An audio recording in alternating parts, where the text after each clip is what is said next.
Las 2, la 1 en Canarias. Última hora en COPE. Estar informado. Encaramos el final de este mes de julio y con él se acaban también las vacaciones de muchas personas, quizás las tuyas, que nos escuchas en el coche de camino a casa. Si es así, mucho cuidado porque a eso de las 12 de la noche todavía había ciertas dificultades en la entrada de las grandes ciudades. Por lo tanto, ha concluido ya la operación especial de la Dirección General de Tráfico en la que han previsto que alrededor de 9 millones de personas se han desplazado durante este fin de semana por las carreteras de nuestro país. Personas como Alberto, que ha vuelto a Madrid desde la playa. Pues venimos de Alicante y la verdad que hemos venido tranquilos. La carretera ha ido bien, sin mucho tráfico y hemos parado 2 o 3 veces tranquilamente porque no nos gusta ir con prisas ni nada por el estilo. Así que el viaje muy tranquilo y muy bien, la verdad. Alberto no se ha encontrado mucho tráfico, afortunadamente, pero otros conductores, como por ejemplo Marta, no han tenido esa suerte. Ella vuelve a Madrid desde Tarifa. Ya se nos han acabado las vacaciones y estamos volviendo a Madrid desde Tarifa. Hemos tenido unas cuantas retenciones, pero bueno, ahora mismo el tráfico va muy fluido y bueno, pues ya deseando llegar a casita. Movimientos por carretera, pero también por aire, porque para estos 2 días se han programado 20.000 vuelos y Renfe ha puesto a la venta 1,2 millones de plazas desde el viernes hasta este lunes. De hecho, ha anunciado que a partir del próximo martes, de mañana, van a comenzar a vender los abonos gratuitos para el último cuatrimestre y con los que se podrá viajar entre el 1 de septiembre y el 31 de diciembre. Los abonos de cercanías y rodalíes se podrán adquirir a través de la aplicación de Cercanías Renfe, mientras que los de media distancia en su página web. También se mantendrán en los próximos meses el descuento del 50% en los abonos de Avant. Con la fuerza de ABC. COPE. Estar informado. Y después de que el escrutinio general haya confirmado que el Partido Popular ha obtenido 137 escaños en el Congreso y que Pedro Sánchez necesita el sí de Junts para ser investido, el líder socialista y el del PP, Alberto Núñez Feijóo, siguen firmes en sus diferencias sobre la formación de gobierno. Unas diferencias escenificadas en unas cartas que se han enviado este domingo. Pablo Fernández, buenas noches. ¿Qué tal, Gonzalo? Buenas noches. La iniciativa la ha tomado Alberto Núñez Feijóo, quien a mediodía del domingo le pedía a Sánchez una reunión esta semana para abrir el diálogo y evitar el bloqueo. No obstante, Sánchez, hace unas horas, a través de una carta también, ha respondido que no se reunirá con él, al menos hasta la constitución de las Cortes. La sucesión de las cartas ha ocurrido mientras el PSOE solicitaba a la Junta Provincial de Madrid revisar esos más de 30.000 votos nulos procedentes del extranjero, el llamado voto cera, que ha servido a los populares para llevarse el escaño 16 y dejar a los socialistas con el 10 en Madrid. La Junta Provincial ha considerado esta petición innecesaria al no existir posibles irregularidades con el voto nulo, aunque los socialistas han recurrido a la Junta Provincial Central. Con estos resultados definitivos, el PSOE necesitaría un sí de Junts para alcanzar la investidura de Sánchez. Hablando de formación de gobierno, este lunes El País publica una entrevista al presidente del PNV, Antonio Ortúzar, en el que este reclama a Pedro Sánchez un acuerdo sobre el modelo territorial, tanto con vascos y catalanes, si quiere su apoyo para esa posible investidura. Veremos. Por lo pronto, como te adelantaba Pablo, el PSOE va a recurrir ante la Junta Electoral Central la idea de rechazar su petición para que se revisen los 30.300 votos nulos contabilizados en Madrid. Ese recurso se va a presentar este lunes. Y es que la diferencia entre el resultado de los socialistas y el de los populares en la disputa por el último escaño madrileño es tan pequeña, 1.323 votos, que el PSOE trata de buscar cualquier resquicio que le permita sumarlos. Y ojo, los equilibrios cambian completamente con este escaño en juego. El bloque de izquierdas y el de derechas pasan a un empate de 171 diputados, sin incluir en la suma al de Coalición Canaria ni a los 7 de Junts, que son los que tendrán al final la última palabra sobre quién será el futuro presidente. Tienes más información en cope.es y ahora sigues en la noche de COPE con Adolfo Arjona. COPE. Estar informado.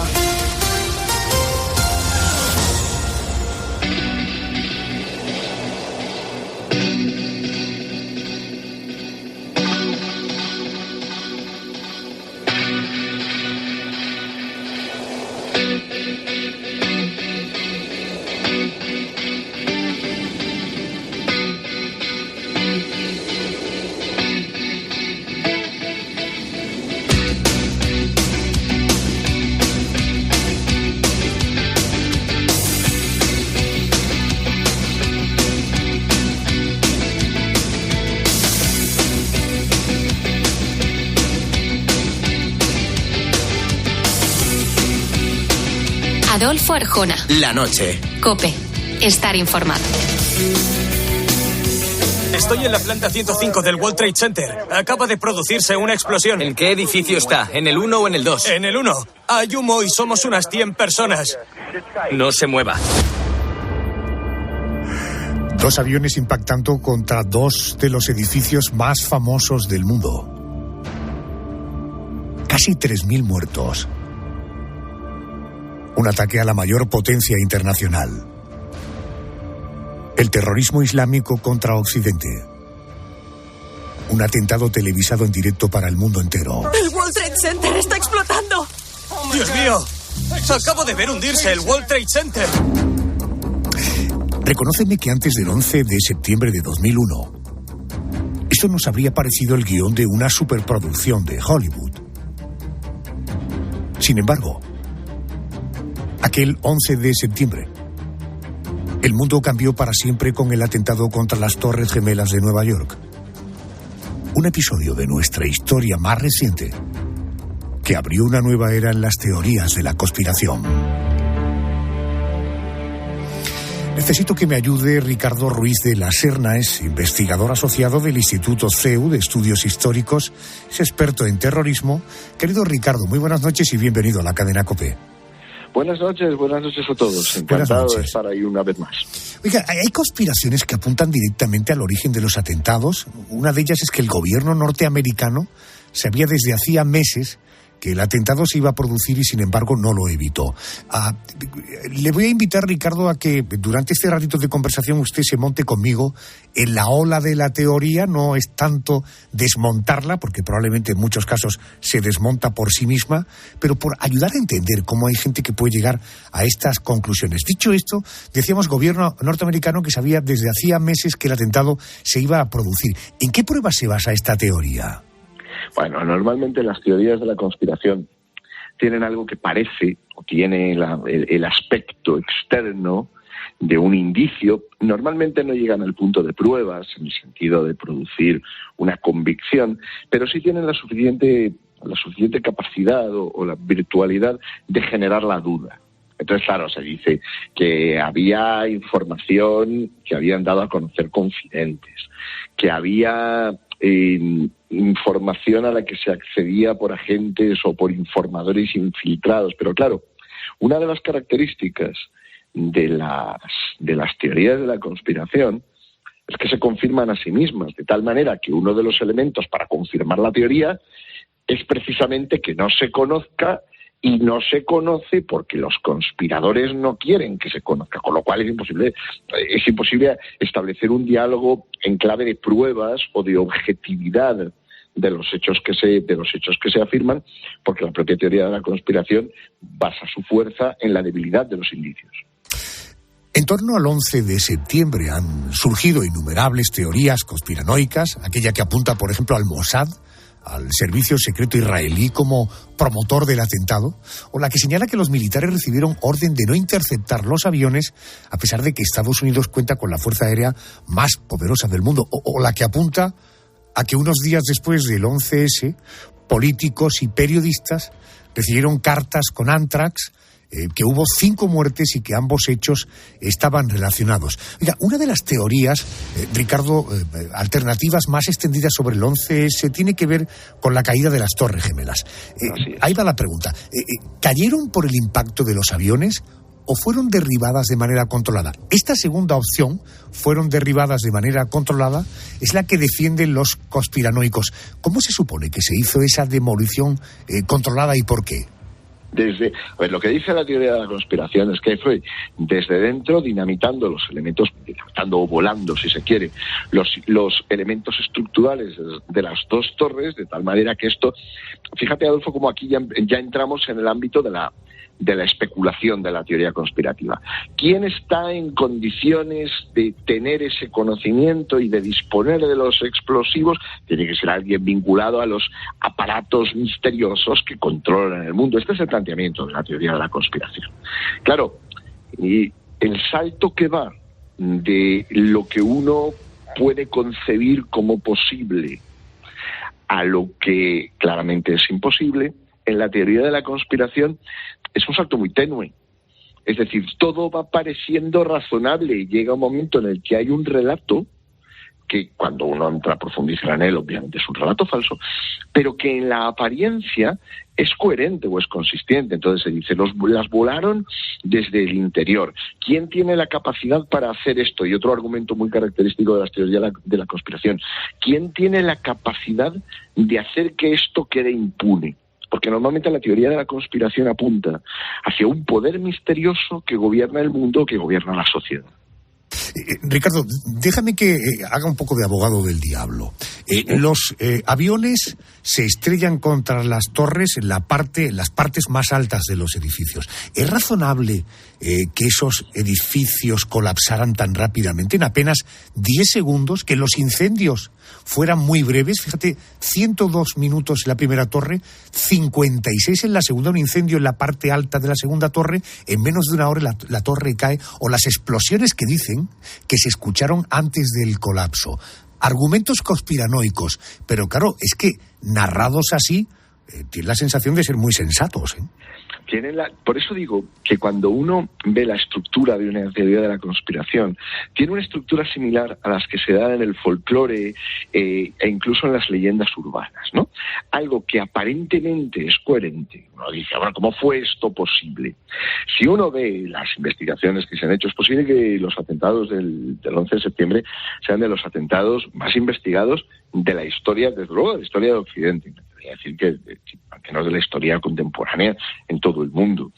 Cuando uno ve no solamente las investigaciones judiciales, sino el propio informe de la Comisión de Septiembre que se hizo en el ámbito parlamentario en los Estados Unidos, claro que hay explicaciones para el derrumbe, para la caída de las torres. Lo que ocurre es que, en este caso, detrás de esta apariencia científica de la teoría de la conspiración, hay un elemento radical, que es la desconfianza acerca de la información pública a la que uno puede acceder.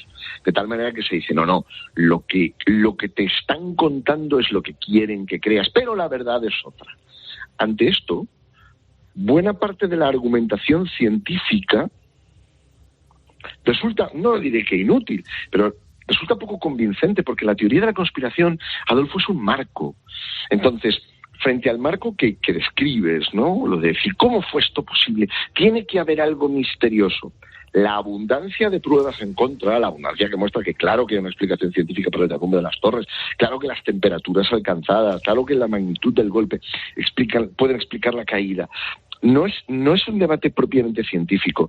Al final, déjame que me ponga por un momento estupendo con la palabra, al final es un debate epistemológico, toma palabra. Al final es un debate sobre el conocimiento. Y cuando uno parte del marco de que debe desconfiar de todo conocimiento que venga de instituciones y de fuentes autorizadas, entramos en una discusión donde la ciencia pasa a un segundo plano. Permíteme que, como te veo que coges cierto distanciamiento sobre las teorías conspiranoicas, no solo en el 11S cayeron las Torres Gemelas. Aquel día también se derrumbó otro edificio, la Torre 7 del World Trade Center, un rascacielos de 47 plantas contra el que no chocó ningún avión. ¿Por qué el derrumbe de este edificio también es pasto para los conspiranoicos? Porque lo que dicen es que si no se estrelló ningún avión, ¿cómo es posible que se derrumbara? Claro, la física y la ingeniería pueden dar razón del derrumbe y pueden explicar por qué se produce. Lo que sucede es que, de nuevo, la fuerza de una teoría de la conspiración, y hay que entender que, claro, uno se distancia de una teoría de la conspiración por la misma razón por la que uno se distancia de buena parte de las explicaciones que forman parte de las leyendas y del folclore urbano, por poner un símil, como una distancia del terraplanismo, ¿no? La fuerza de las teorías de la conspiración radica precisamente en él. ¿Y entonces cómo es posible que? ¿Y entonces cómo se explica qué? Son una forma cultural propia además de la modernidad, porque la leyenda urbana no parte de que uno lo ignora todo, parte de que uno sabe algo y cree que a partir de lo que sabe puede desentrañar aquello que ignora. Entonces te dicen, claro, ¿cómo es posible que esa torre cayera si ningún avión se estrelló contra ella? Insisto, el derrumbe de las dos torres y las investigaciones que se han hecho a propósito de cómo fue posible despejan la idea de que pudo ser una detonación controlada. Pero cuanto más la despejan, a los ojos o en el marco de la teoría de la conspiración, más la confirman. Una teoría de la conspiración que no resultara refutada por los hechos no sería una teoría de la conspiración en el ámbito en el que nos movemos. Lo mismo, si me permites, paso un momento relacionado con el 11S, pero paso un momento de la teoría de las torres o de las teorías relativas a la caída de las torres a la teoría de la autoría. La teoría de que Osama Bin Laden en realidad nunca ha existido.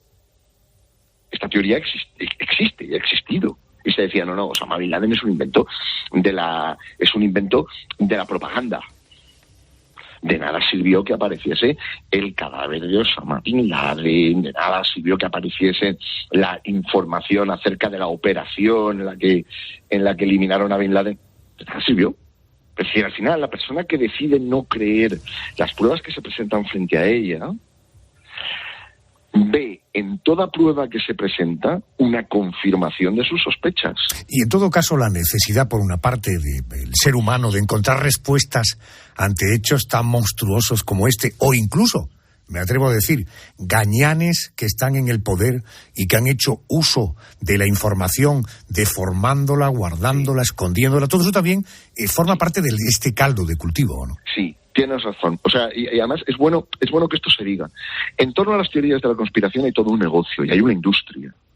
Y hay una forma de cultura popular que se mueve en torno a esto, que termina haciendo un gran daño, porque claro, llega un momento, de nuevo permíteme que fuerce un momento el supuesto, llega un momento en el que uno puede creer unos medios de comunicación y a otros no darles tanta credibilidad, o puede creer a unos periodistas y a otros no darles tanta credibilidad. Ricardo, discúlpame, si es que hace 2 días que ha pasado en nuestro país, resulta que hay unos gobernantes de una comunidad autónoma, concretamente la andaluza, sí, manejan de una manera ilegal 700 millones de euros y los quieren convencer de que eran hermanitas de la caridad, que son inocentes y que son tipos estupendos.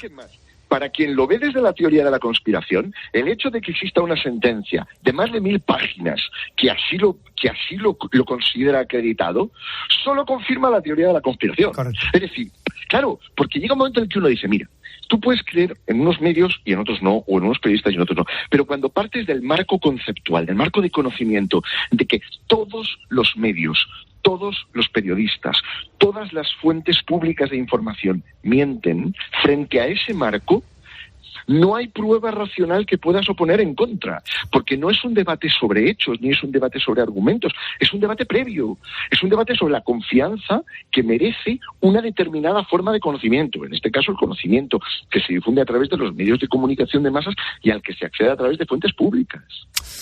Todavía siguen y seguirán dando que hablar. Ricardo Ruiz de la Serna, gracias por acompañarme, muy amable, gracias. Buenas noches, muchísimas gracias, buenas noches.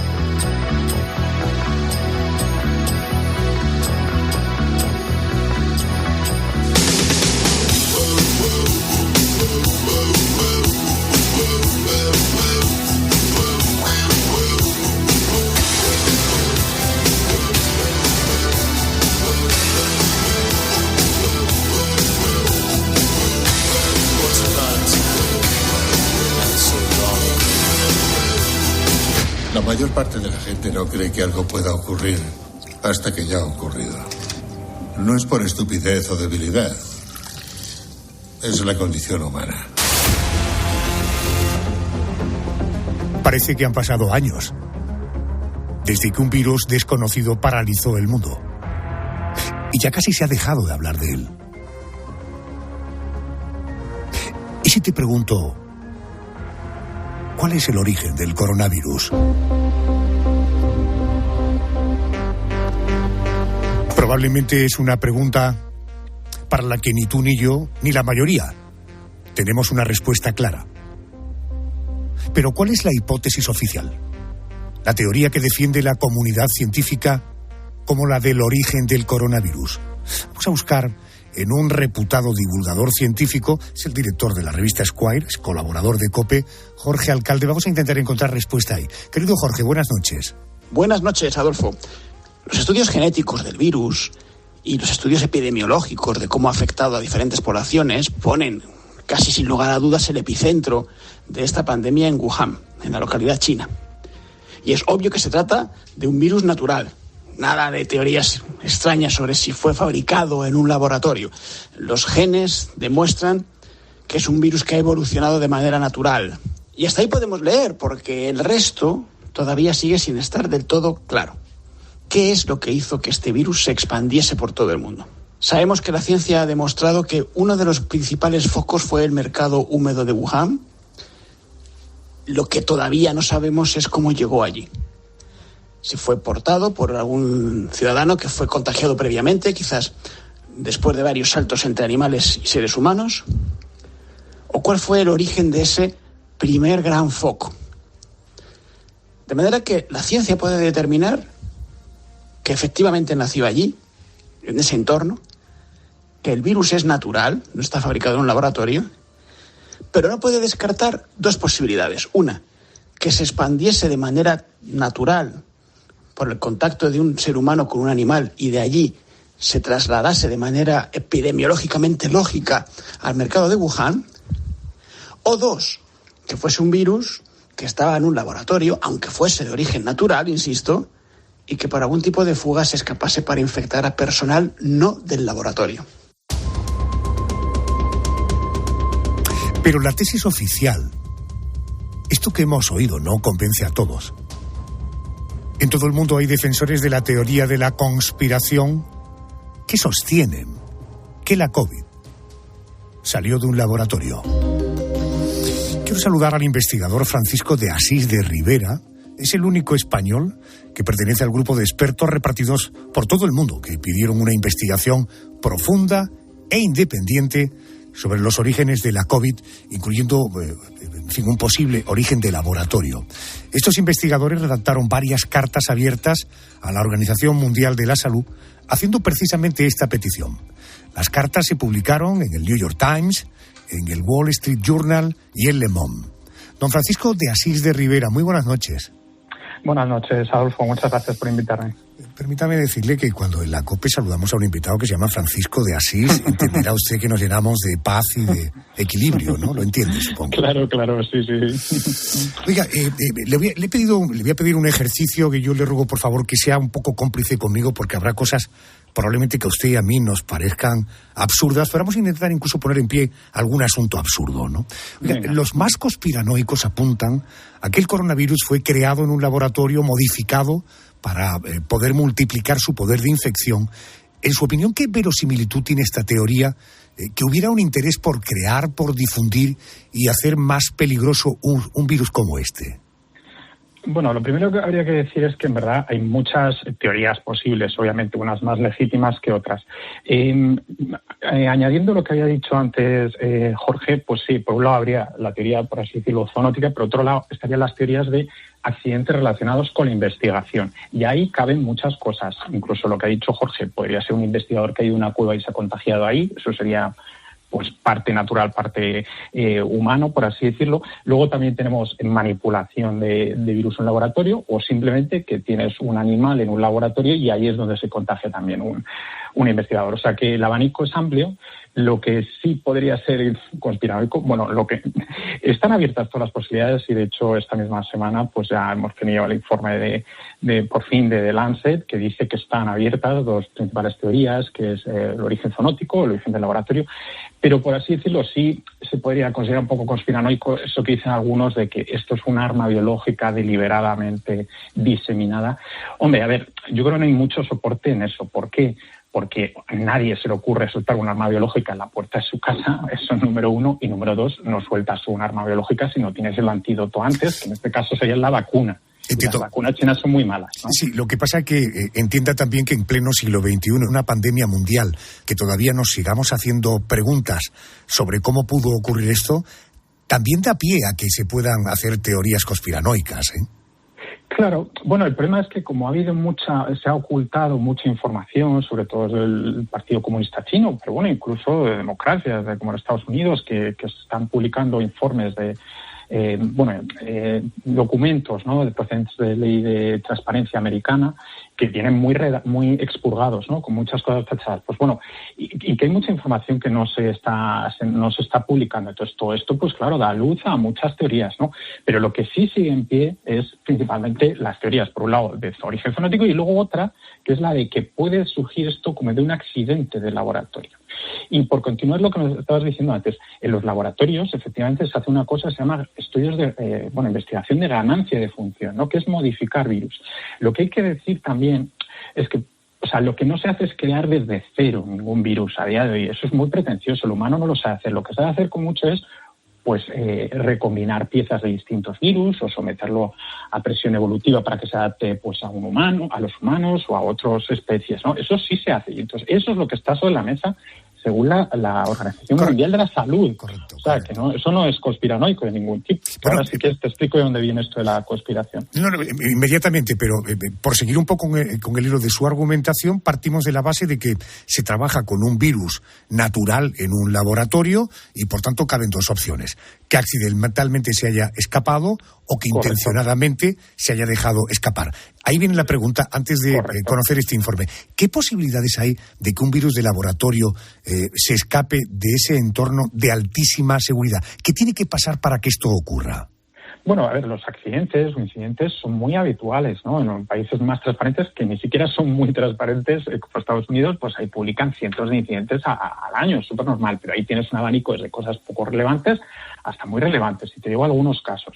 Por ejemplo, un investigador se pincha con una aguja o inhala algo que no debe. Eso, pues cosas más sencillas. Cosas más sofisticadas, que son reales. Pues, por ejemplo, que de repente aparecen unos viales de viruelas, que igual a ti no te impresiona mucho. No sé si estás vacunado de viruela, pero yo no estoy vacunado de viruela, entonces a mí eso me preocupa, obviamente, ¿no? O yo qué sé, o que han viajado unos viales con anthrax o el carbunco desde un laboratorio hasta otro sin ningún tipo de protección, como un paquete.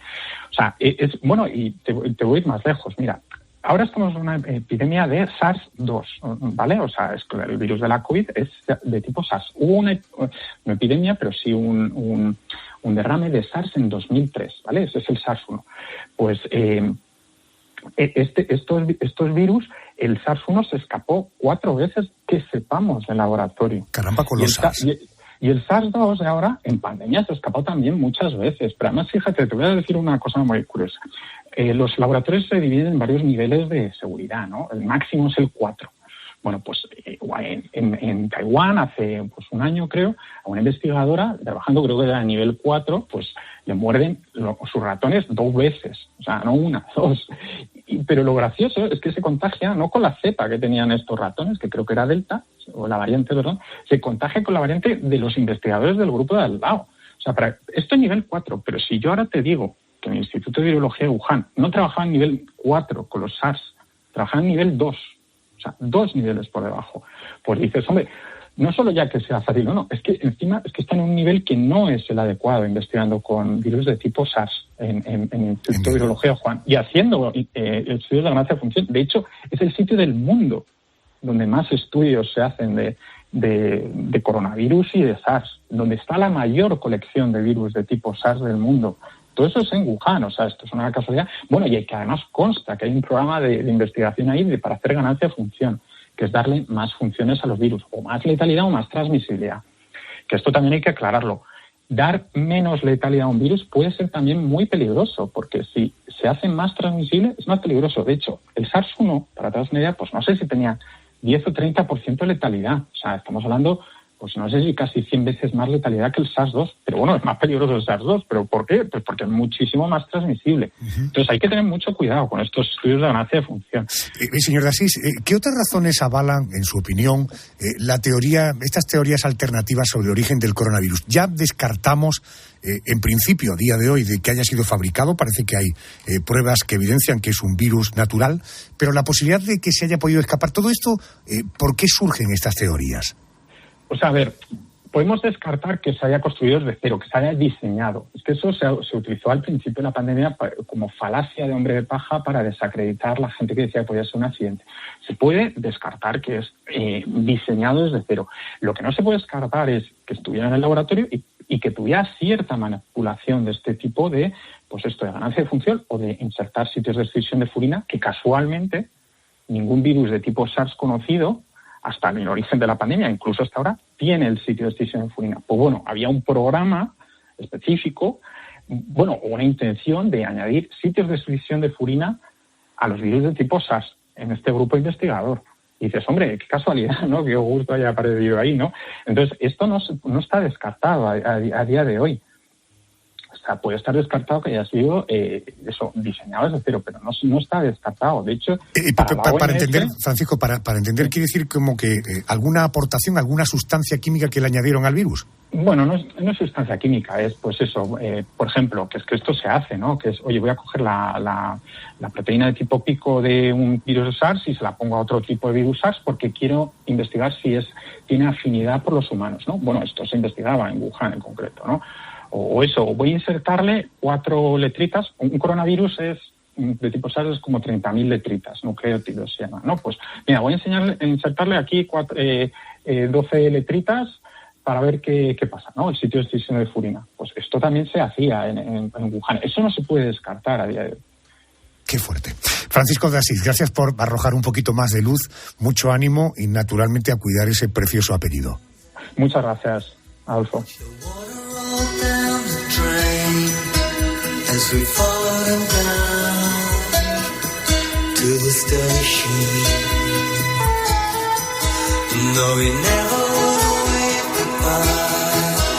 You could see it written in his eyes as the train rolled out of sight. Bye, bye. Hey, mama, good night. Hey, mama, hey. Las dudas sobre el origen del coronavirus se han convertido en el perfecto caldo de cultivo para los conspiranoicos. Pero esta noche quiero ir más allá. Hay quien defiende que el coronavirus no irrumpió en nuestras vidas. Por casualidad, Carmen Cerván. Pues no, Adolfo, hay quienes creen que todo forma parte de un plan perfectamente diseñado, ahora contaremos por quiénes, un escenario, el de la pandemia, que se vislumbró en el cine muchos años antes. Con todo lo que hemos vivido, resulta estremecedora la trama de Contagio, que es una película del año 2011. Hemos obtenido el mismo resultado que Sassman. Hemos secuenciado el virus, hemos determinado su origen y modelizado cómo penetra en células pulmonares y cerebrales. Y el virus contiene secuencias de murciélago y cerdo en la parte inferior derecha. El verde oscuro sería cerdo y el verde claro murciélago, y se ve el proceso de sobrecruzamiento. Ojo, si no has visto la película Contagio, es muy recomendable para que entres en pánico. Mónica, ¿ha habido más precedentes? Sí, por ejemplo, las declaraciones que en el año 2015 realizó el fundador de Microsoft, Bill Gates, advirtiendo de que los virus suponían el mayor riesgo para la humanidad. Si algo va a matar a más de 10 millones de personas en las próximas décadas, será un virus muy infeccioso, mucho más que una guerra. No habrá misiles, sino microbios. Parte de la razón es que se han invertido ingentes cantidades de dinero en disuasivos nucleares, pero muy poco en sistemas para evitar epidemias. Son solo algunos de los ingredientes que alimentan la teoría de la conspiración, que defiende que todo lo que estamos viviendo forma parte de un plan para instaurar un nuevo orden mundial. Para estos conspiranoicos, la pandemia es uno de los argumentos que sostienen su teoría. Una pandemia que deriva en una crisis económica, que provoca una inflación histórica, que empobrece a la población, un empobrecimiento que traerá revueltas sociales y que el objetivo de todo esto es llegar a un solo poder, a un poder único que nos haga sentir más seguros. O lo que es lo mismo, instaurar un nuevo orden mundial.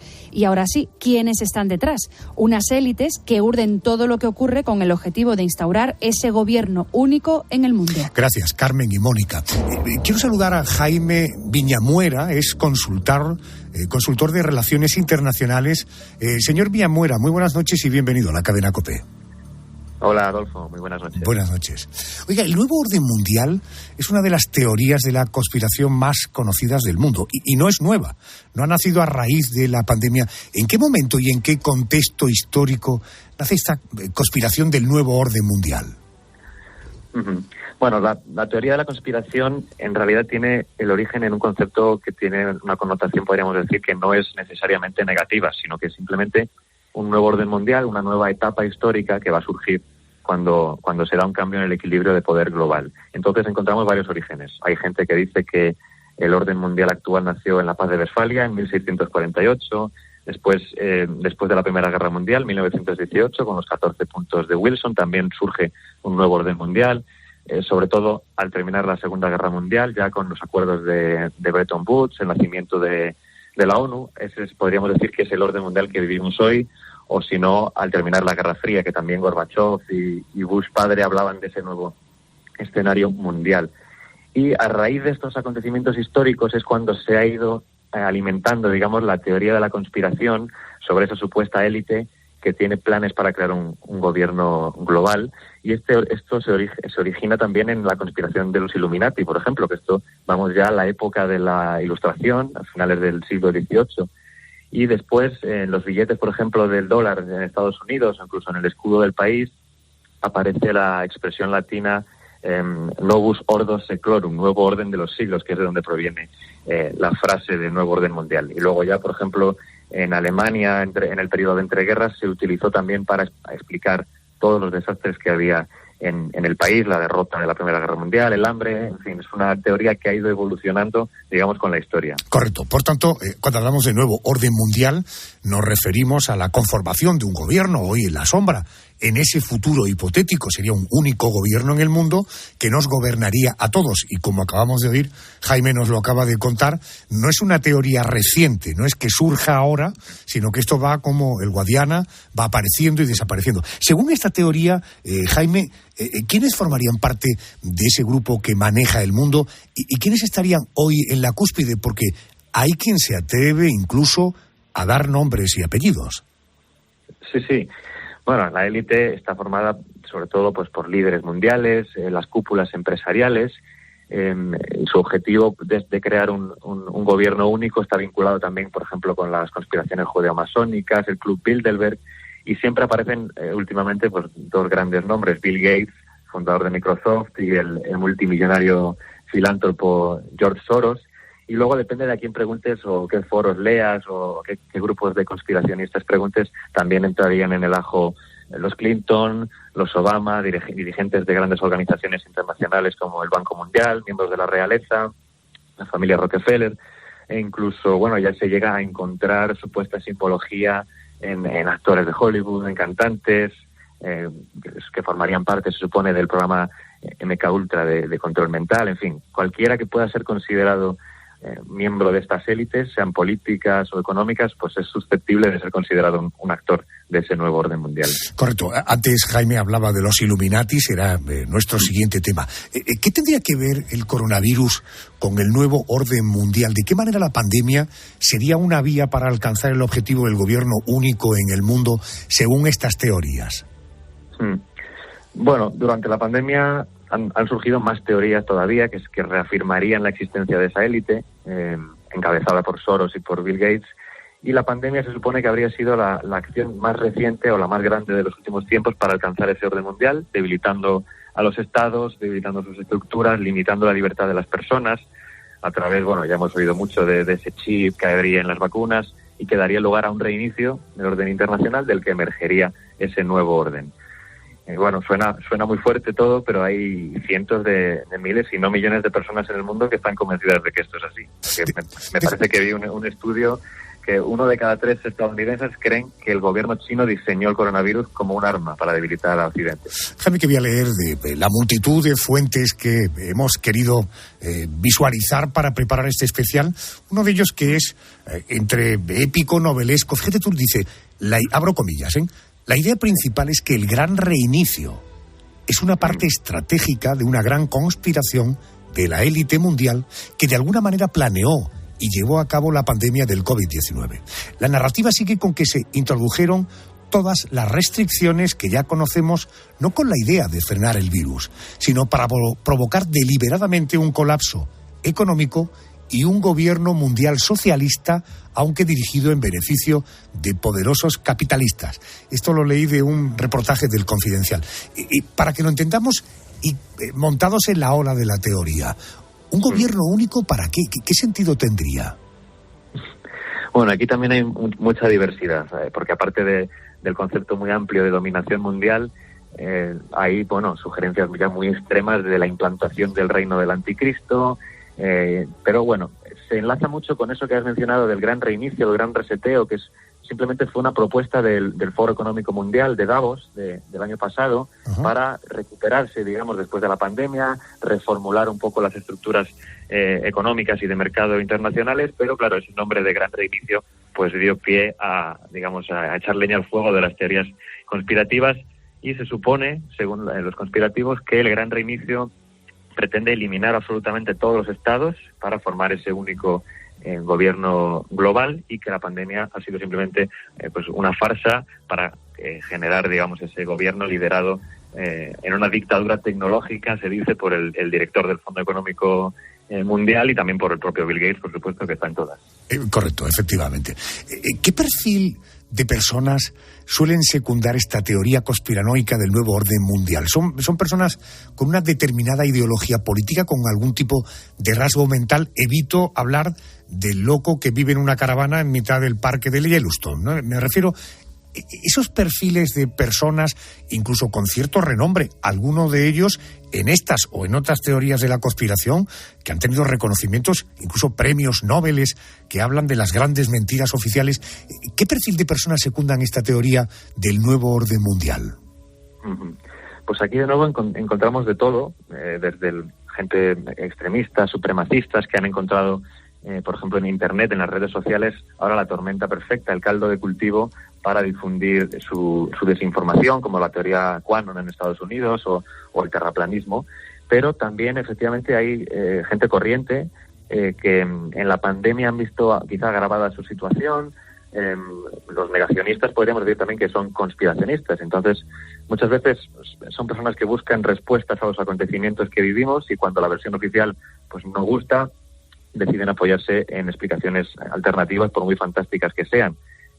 Y precisamente leí hace tiempo un estudio del New York Times que establecía varios perfiles de personalidad, desde el recolector de injusticias, impulsivo, ansioso por conocer la verdad, y otra figura un poco más solitaria o nerviosa, incluso gente mayor que viva sola, y también personas con patologías, al parecer, pues de trastornos de personalidad. Pero son teorías que no están reservadas efectivamente a unos pocos locos, y es peligrosa porque a veces pues estas conspiraciones alimentan una actitud de desconfianza y de paranoia que como sociedad no nos beneficia. Incluso pues en caso de la pandemia pueden provocar que millones de personas ignoren los consejos de salud pública, etcétera. En todo caso, estarás de acuerdo conmigo que frente a esto hay un antídoto, digo, más allá de los que lo tienen por razones patológicas, la transparencia, la información, porque es que hay veces que los gobiernos no olvidan con mucha facilidad que los hemos puesto allí con nuestros votos para que administren nuestros recursos, y al final se convierten en jueces y en personas que llegan a pretender condicionar nuestra vida de la A a la Z. Por tanto, el antídoto ante las teorías conspiranoicas sería la información y la transparencia, ¿no? Sí, absolutamente. Uno, tiene que escuchar un poco de todo y no está tampoco mal ver qué piensa una sección de la población, pero efectivamente informarse en distintas fuentes, nacionales, internacionales, si se puede también, y escuchar también las fuentes oficiales, pues es lo que yo creo que, acompañado del sentido común, debería ser la cura para estas conspiranoias. Jaime Viñamuera es consultor, decía, de Relaciones Internacionales. Gracias por atenderme a estas horas. Te mando un abrazo fuerte. Gracias. Muchas gracias, Adolfo.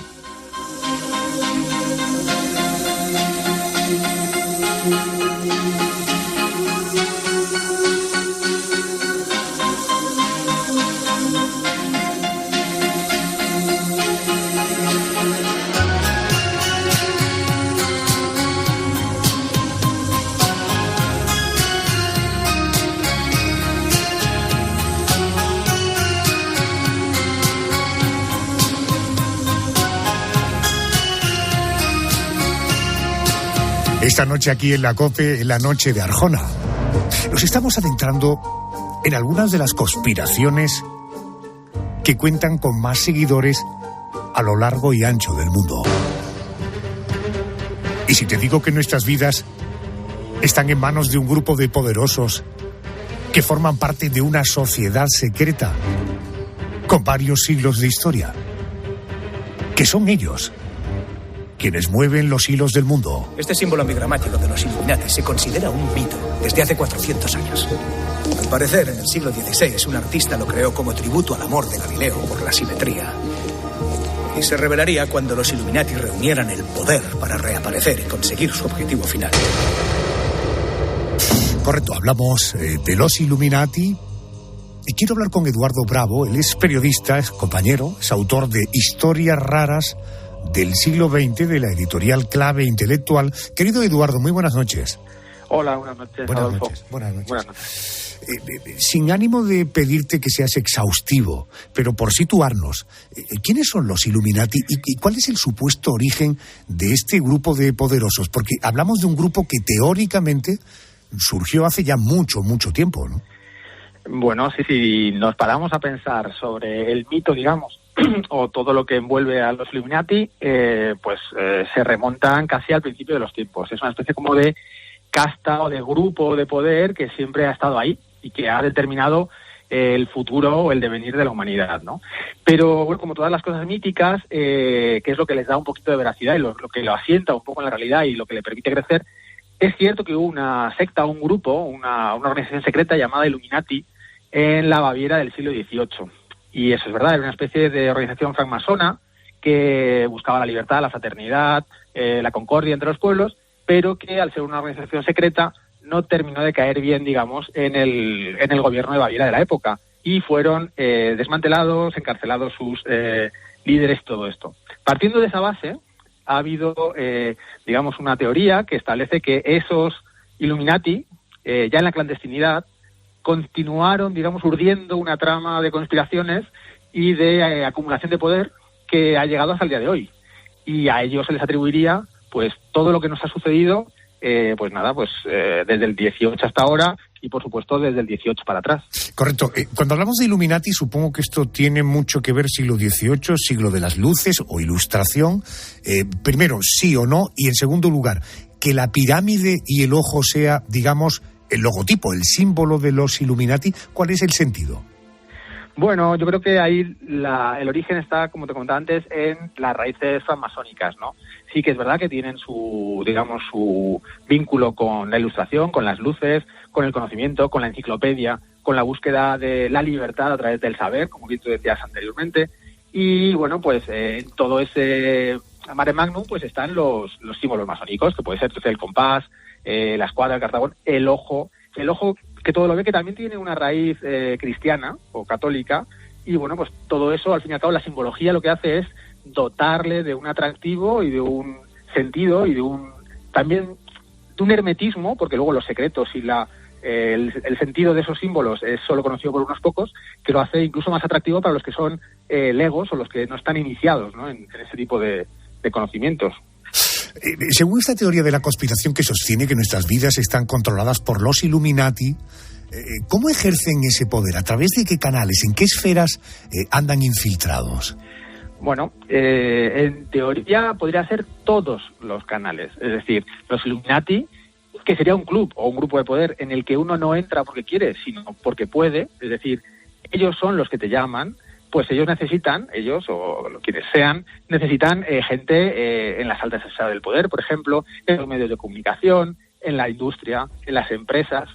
Sería una especie como de red en todos los sectores de la sociedad, especialmente de gente con dinero y con poder, que pueda, digamos, cambiar el curso de la historia, generar acontecimientos, pues como puede ser una guerra o una hambruna o ese tipo de situaciones que,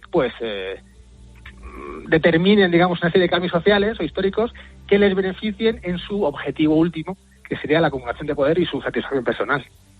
Fíjate que hemos leído Illuminatis señalan a la difunta reina Isabel II, a Obama, a George Bush, a Hillary Clinton, a Gorbachev, del mundo del espectáculo, Beyoncé, su marido, Jay-Z, el rapero Kanye West, Lady Gaga, Miley Cyrus, la actriz de Harry Potter, Emma Watson, o Katy Perry, en una entrevista habló precisamente de lo halagada que se sentía de que la consideraran una Illuminati. Ella es defensora de la teoría de estos que creen en extraterrestres y en todo lo que suena a paranormal. Fíjate que la existencia de los Illuminati como una organización mundial secreta que domina el mundo es una de las teorías de la conspiración más populares. Ahora me voy ya a la parte más radical de toda. Y dice, con postulados que son absolutamente surrealistas, como por ejemplo que los miembros de este grupo son reptilianos, es decir, lagartos llegados de otras galaxias. Oiga, los conspiranoicos que defienden este grupo de poderosos que dominan el mundo creen que los Illuminati están detrás de algunos capítulos de la historia, como por ejemplo, Eduardo, ¿cuáles de ellos? Pues te podría decir que prácticamente todos, porque como tú bien decías, en ocasiones se solapan los mitos o las interpretaciones y las versiones. Entonces, para algunos la reina Isabel II, recién fallecida, es Illuminati, pero para otros es reptiliana. Y para otras es las dos cosas. Es decir, que no solo forma parte de un grupo de poder, digamos, internacional, sino que ya sería a escala universal, porque sería, digamos, procedería del espacio exterior, ¿no? Entonces, eso nos vale también para aquellos eventos en los que hubieran participado los Illuminati, que nos valía todo. Por ejemplo, la muerte de Kennedy, por ejemplo, que de hecho el fiscal que investigó el caso se lo atribuyó diciendo detrás de esto podrían incluso estar los Illuminati. Es decir, que una cosa mítica o fantasiosa llega a la realidad a través de nada menos que una figura como puede ser el fiscal del Estado de Estados Unidos, ¿no? Pero bueno, podría ser la muerte de Martin Luther King, yo qué sé, la ascensión de Hitler al poder, yo qué sé, la guerra de Ucrania, podríamos decir, para este tipo de personas, que puede estar generada por grupos de poder en la sombra que les interesan, yo qué sé, que aumente el precio del gas, que haya hambrunas, que haya problemas de distribución. Todo podemos verlo o interpretarlo bajo la lupa o bajo el prisma del mito de los Illuminati, de la conspiración, ¿no? Que siempre se adapta muy bien, como decía antes el otro invitado, a nuestras necesidades más básicas o más antiguas, ¿no? Pues justificar situaciones a las que no podemos dar explicación de otra manera. Bien, en todo caso, lo que sí partimos de la base es que en el siglo XVIII sí hubo una organización secreta con un nombre, Illuminatis, con un logotipo, con unos símbolos que le representaban. Por tanto, Eduardo, en este ejercicio que hacemos tú y yo de montarnos en la ola de la teoría, con independencia de lo que tú y yo pensemos de esto, si es algo que tiene sustento o es una majadería, la pregunta sería, si son tan poderosos y si existen desde hace tanto tiempo, ¿cómo se puede explicar que nadie haya descubierto realmente a los Illuminati, que sigan siendo eso, una especie de grupo altamente secreto que maneja el mundo a su antojo? Hombre, yo creo que eso se explicaría más un poco desde el punto de vista de la hermenéutica o del sentido de las narraciones atávicas, ¿no? Una de los atractivos que tienen las narraciones es el hecho de que tengan lagunas o cosas inexplicables, o por lo menos que nosotros no podamos explicarlas. Entonces, uno se plantearía cómo es posible que después de 4 siglos, por ejemplo, de la verdadera existencia de los Illuminati, no hayan podido ser detectados o no hayan podido ser neutralizados, por ejemplo. Bueno, pues ahí es donde radica la fascinación y el poder de los Illuminati. Fíjate cómo serán que son capaces de tener tal control social de tantísimas cosas, el espectáculo, los medios de comunicación, la producción, la economía y tal, que nadie ha sido capaz de dar con ellos. Y no solo eso, como esto es una bola de nieve que siempre crece, siempre podemos pensar que aquellos que en algún momento pudieron dar con la clave o con los nombres de los 5 Illuminati superiores, que son los que realmente, digamos, están en la cúspide de la pirámide, ¿no?, de los Illuminati, habrían muerto, por ejemplo. ¿Por qué? Porque, claro, hay que mantener el secreto y esta gente es tan importante y tan poderosa que es capaz de eliminar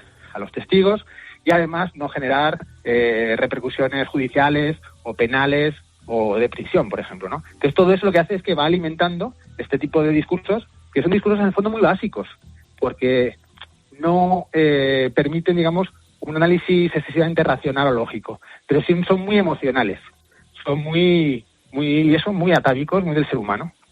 Él es Eduardo Bravo, periodista, autor de Historias raras del siglo XX, publica la editorial Clave Intelectual.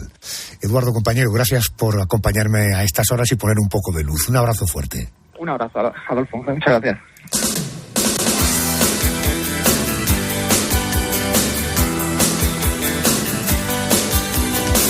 Vámonos al boletín de las 3 de la madrugada, 12 en Canarias.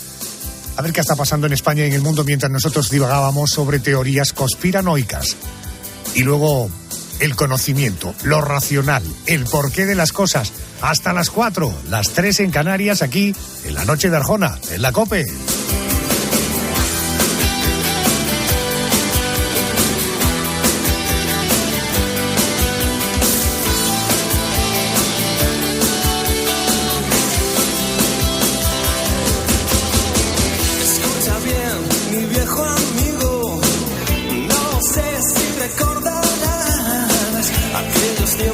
Ahora perdidos por las calles de esta ciudad.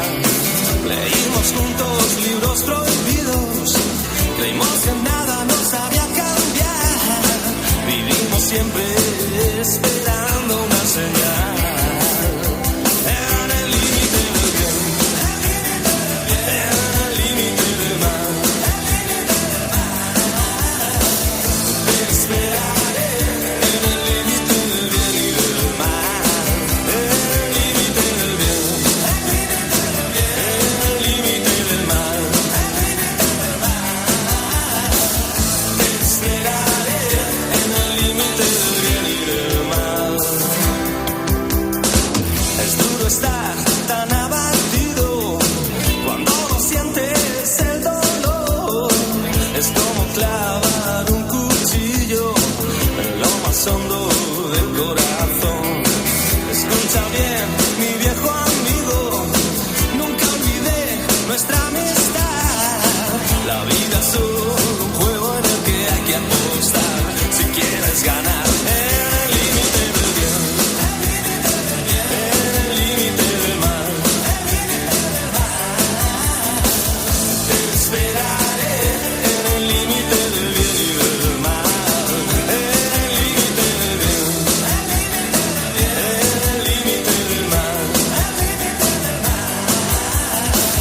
Te esperaré en el límite del bien y del mal.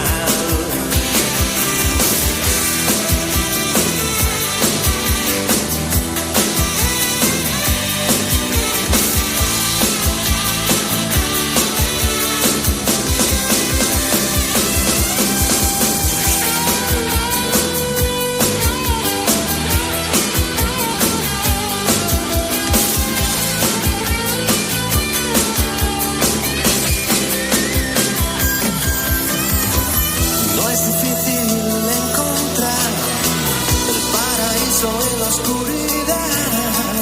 La fortuna viene en un barco sin rumbo y sin capitán.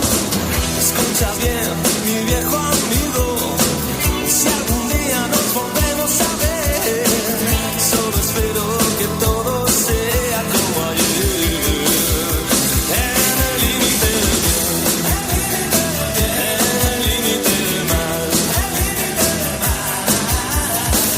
Te esperaré en el límite del bien y del mal. En el límite del bien, en el límite del mal.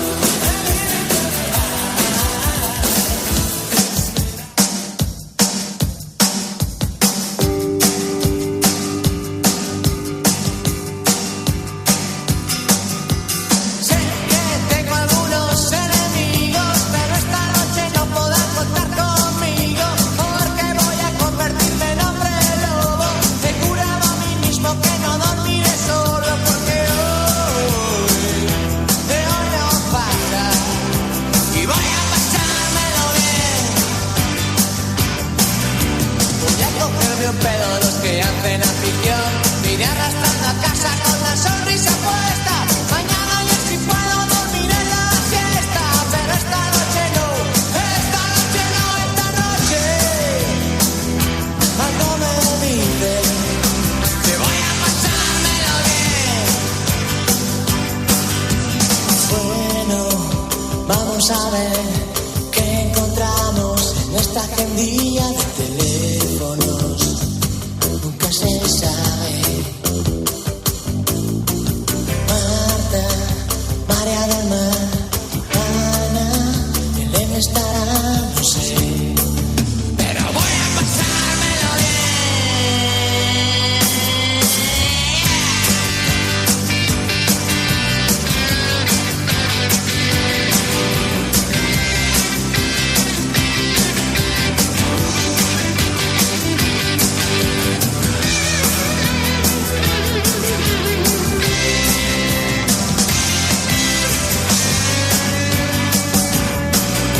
Hoy me he levantado dando un salto mortal, me he quitado el pijama sin usar las manos, dando volteretas llegando al baño. Adolfo Arjona.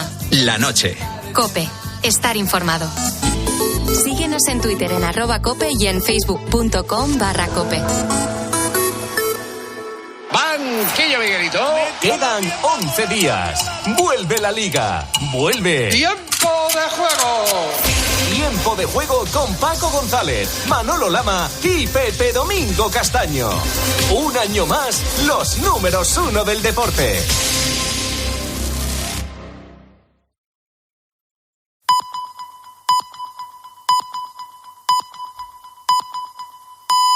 Son las 3.